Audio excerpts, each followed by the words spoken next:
झुमका गिरा रे बरेली के बाजार में।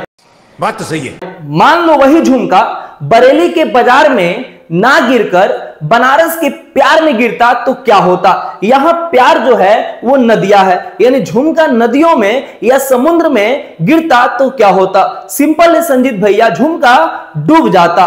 Very good. देखो झुमका किसका है ये मैटर नहीं करता है, झुमका डूब क्यों गया ये मैटर करता है। झुमका क्यों डूब गया इसलिए मैटर करता है क्योंकि इतनी बड़ी शिप जिसमें बहुत सारे लोग बैठे होते हैं, बैठने के बाद भी ये शिप पानी में तैरती है, डूबती नहीं, और इतना छोटा झुमका डूब जाता है।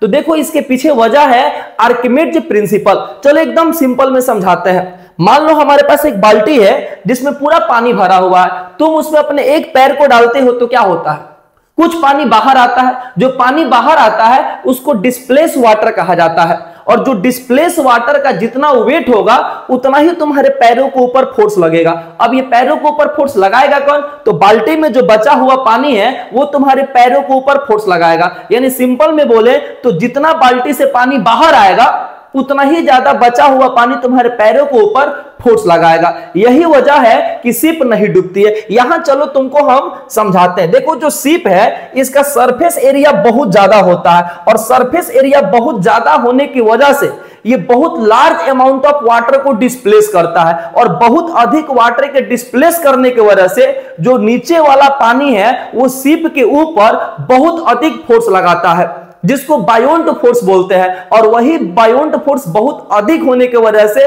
शिप आसानी से पानी के ऊपर तैर पाती है। यानी साफ शब्दों में कह सकते हैं कि अगर ज्यादा वाटर को डिस्प्लेस करेगा तो ज्यादा बचा हुआ पानी उस पर बायोंट फोर्स लगाएगा और शिप तैरेगा। और झुमका जो है वो छोटा होने की वजह से बहुत कम वाटर को डिस्प्लेस करता है, जिसकी वजह से उस पर बहुत कम बायोंट फोर्स लगता है, जिसकी वजह से बचा हुआ पानी उसको तैरा नहीं सकता है, झुमका को डूबना ही पड़ता है। तो आप कमेंट करके बताइए कि आर्किमिडीज प्रिंसिपल का और हमारे लाइफ में कहां कहां पे यूज होता है। तब तक के लिए थैंक्स अ लॉट।